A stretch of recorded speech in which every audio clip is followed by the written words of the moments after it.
മനുഷ്യനും ദേവഗണങ്ങളും ഭൂതഗണങ്ങളും ഒന്നിക്കുന്ന മഹോത്സവം. അതാണ് കൊട്ടിയൂരിലെ വൈശാഖ മഹോത്സവം. ആചാരാനുഷ്ഠാന ചടങ്ങുകളിൽ ഉത്സവം ആരംഭിക്കുകയും പൂർത്തീകരിക്കാത്ത നിത്യപൂജകളിൽ ഉത്സവം അവസാനിപ്പിക്കുകയുമാണ് ഇവിടുത്തെ രീതി.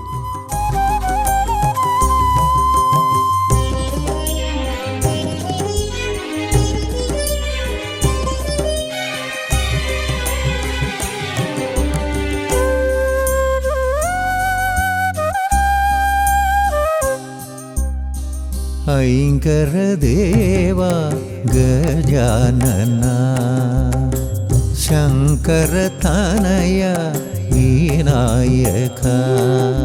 പൂർത്തിയാകാതെ അവശേഷിക്കുന്ന ചടങ്ങുകൾ പിറ്റേ വർഷം അനുഷ്ഠിച്ചുകൊണ്ട് തുടങ്ങുന്ന അപൂർവത.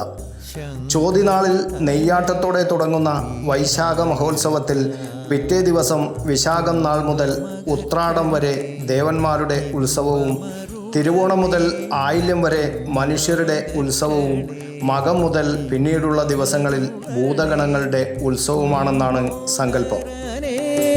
ഗണനാഥ ഐങ്കരദേവ ഗജാനന ശങ്കരതനയ വിനായക.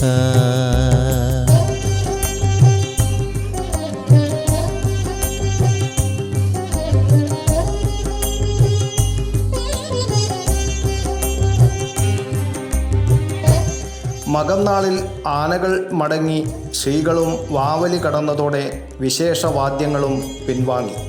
മകം കലംവരവ് അക്കരെ കൊട്ടിയൂരിലെത്തി.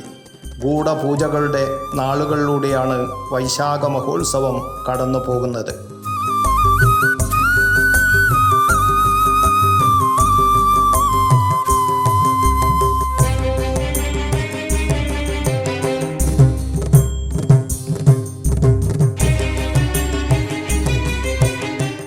ഉത്സവ ആരംഭം മുതലുള്ള അനുഷ്ഠാന കർമ്മങ്ങളിലൊക്കെ മാറ്റം വന്നു. ആർക്കും പ്രവേശനം പാടില്ലാത്ത രഹസ്യവും ഗോപ്യവുമായ രഹസ്യ പൂജകളുടെ നാളുകളാണ് ഇനി കൊട്ടിയൂരിൽ. ഗൂഢപൂജകൾക്ക് മുന്നോടിയായി മകം നാളിലെ ആനകൾ മടങ്ങുന്നത് വൈശാഖ മഹോത്സവത്തിലെ അതിവിശിഷ്ടമായ ചടങ്ങാണ്. ആനപ്പുറത്ത് എഴുന്നള്ളിച്ചുകൊണ്ടുള്ള അവസാനത്തെ ശിവേലിയാണ് മകം നാളിലെ ഉച്ച ശിവേലി. നടുവിൽ വാഴുന്നൊരു സിദ്ധിവിനായക ഗജാനന ചിത്തത്തിലെന്നും തെളിഞ്ഞിടണേ ദേവ ചിത്തത്തിലെന്നും. പ്രകൃതി തന്നെ എന്തോ നിശ്ചയിച്ചുറപ്പിച്ചതുപോലെ അന്തരീക്ഷത്തിൽ നിശബ്ദത. മണിത്തറയിൽ നിന്ന് ശിവേലിക്ക് വിളിച്ചു. കിഴക്കേ നടയിലൂടെ ആനകൾ വരവായി. ദേവീ ദേവന്മാരുടെ തിടമ്പേറ്റിയ ഗജവീരന്മാർ തിരുവഞ്ചിറയിലെ പ്രദക്ഷിണ വഴികളിലൂടെ 6 പ്രദക്ഷിണം വെച്ചു. സമുദായിയും സ്ഥാനികരും അകമ്പടി സേവിച്ചു. വാളറയ്ക്ക് മുന്നിൽ വാദ്യഘോഷങ്ങൾ ഉയർന്നു. ഈ വൈശാഖ മഹോത്സവത്തിലെ അവസാന വിശേഷവാദ്യങ്ങൾ ഉച്ചസ്ഥായിയിലായി. വിനായക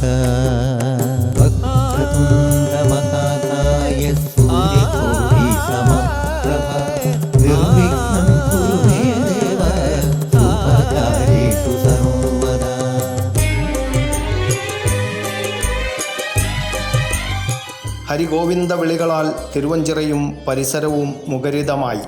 സ്ത്രീകൾ അക്കരെ കൊട്ടിയൂരിൽ നിന്ന് പിൻവാങ്ങണമെന്ന് തേടൻ വാര്യർ ഉച്ചത്തിൽ വിളിച്ചു പറഞ്ഞു. നിമിഷ നേരം കൊണ്ട് തന്നെ സ്ത്രീകൾ വാവലിപ്പുഴ കടന്നു.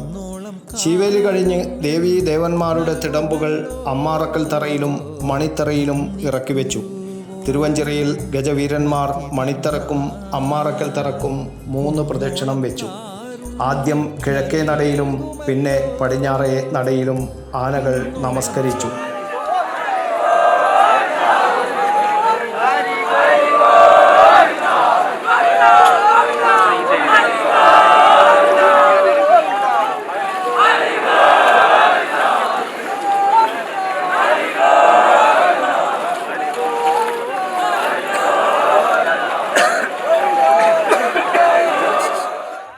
കഴിഞ്ഞ 22 ദിവസം ശ്രീ മഹേശ്വരൻ്റെയും ശ്രീ മഹേശ്വരിയുടെയും തിടമ്പേറ്റിയ ഗജവീരന്മാർ അക്കരെ സന്നിധാനത്ത് നിന്ന് വിട പറയുകയാണ്. കൂത്തമ്പലത്തിന് മുന്നിൽ കണക്കപ്പിള്ളയുടെ നേതൃത്വത്തിൽ ആനയൂട്ടിനുള്ള തയ്യാറെടുപ്പുകൾ നടന്നു. ഊരാളന്മാരും സ്ഥാനികരും തന്ത്രിമാരും ആനകൾക്ക് പഴവും ശർക്കരയും നാളികേരവും നൽകി. വിനായക തുമ്പമകറ്റണേ ഇമ്പമരുള. തുടർന്ന് തിരുവഞ്ചിറയുടെ വടക്ക് ഭാഗത്ത് ക്ഷേത്രം ജീവനക്കാരും വളണ്ടിയർമാരും ആനകൾക്ക് ചോറിൻ്റെ ഉരുളകൾ നൽകി. ആനയൂട്ടിന് ശേഷം പടിഞ്ഞാറേ നടയിലെത്തിയ ഗജവീരന്മാർ പെരുമാളിനെ ഒന്നുകൂടി വണങ്ങി. അമ്മാറക്കൽ തറയിലും ആനകൾ നമസ്കരിച്ചു. പിന്നെ പടിഞ്ഞാറേ നടവഴിയിലൂടെ വാവലിപ്പുഴ കടന്നു. ഹരിഗോവിന്ദ വിളികളാൽ ആനകൾക്ക് യാത്രാമൊഴി നൽകി. ഈറനണിഞ്ഞ കണ്ണുകളോടെ ആയിരങ്ങളാണ് ചടങ്ങിന് സാക്ഷികളായത്. രൂപം കൈലാസമറിയാതെ കൈവഴികൾ പിരിയാതെ കൈവന്ന ഭാഗ്യമീ പുണ്യതീർത്ഥം പാവലീ ദേവി വാങ്മയീ. കൈലാസനാഥ നമസ്തേ, പുട്ടിയൂരപ്പ നമസ്തേ, കൈലാസനാഥ നമസ്തേ. വാവലി കടന്നെത്തിയ ആനയെ വരവേൽക്കാൻ വാവലിപ്പുഴക്കരയിൽ സ്ത്രീകൾ കാത്തിരിപ്പുണ്ടായിരുന്നു. മകം നാളിലെ അതിവിശിഷ്ട ചടങ്ങായ മകം കലം വരവിനാണ് പിന്നെ കൊട്ടിയൂർ സന്നിധാനം വേദിയായത്. കലശപൂജയ്ക്ക് ആവശ്യമായ കലങ്ങൾ മകം നാളിൽ എഴുന്നള്ളിച്ചു കൊണ്ടുവരുന്നതിനെയാണ് മകം കലം വരവ് എന്ന് പറയുന്നത്.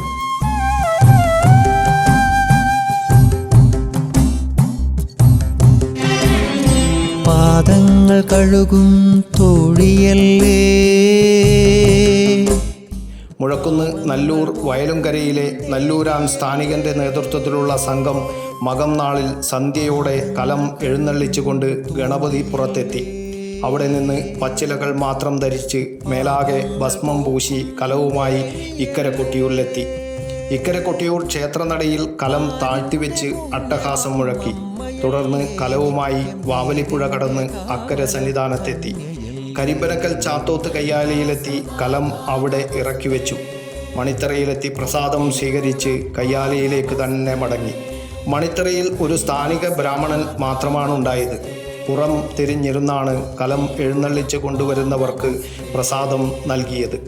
ഈ സമയം വരെ അക്കരെ കൊട്ടിയൂരിലും ഇക്കരെ കൊട്ടിയൂരിലും പരിസര പ്രദേശങ്ങളിലും വൈദ്യുത വിളക്കുകൾ വരെ അണച്ചിരുന്നു.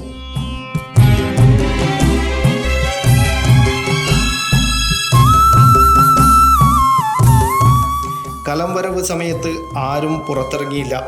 മണിത്തറയിലും കയ്യാലകളിലുമുള്ള കെടാവിളക്കുകൾ മാത്രമാണ് കത്തിയിരുന്നത്. നല്ലൂരാൻ്റെ നേതൃത്വത്തിലുള്ള 10 അംഗ സംഘം 156 കലങ്ങളാണ് എഴുന്നള്ളിച്ചു കൊണ്ടുവന്നത്.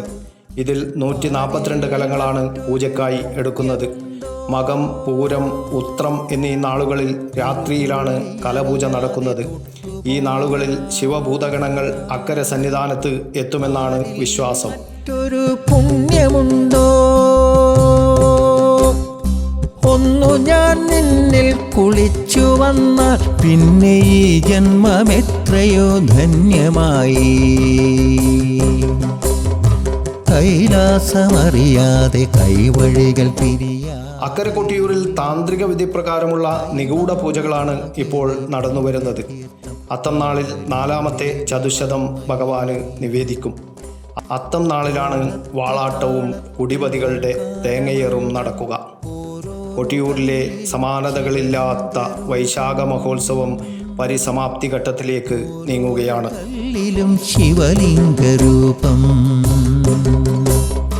കൈലാസമറിയാതെ കൈവഴികൾ പിരിയാതെ കൈവന്ന ഭാഗ്യമീ പുണ്യതീർത്ഥം പാവലീ ദേവി വാങ്മയീ. കൈലാസനാഥ നമസ്തേ, പുട്ടിയൂരപ്പ നമസ്തേ, കൈലാസനാഥ നമസ്തേ, പുട്ടിയൂരപ്പ നമസ്തേ, കൈലാസനാഥ നമസ്തേ, പുട്ടിയൂരപ്പ നമസ്തേ, കൈലാസനാഥ നമസ്തേ, പുട്ടിയൂരപ്പ നമസ്തേ.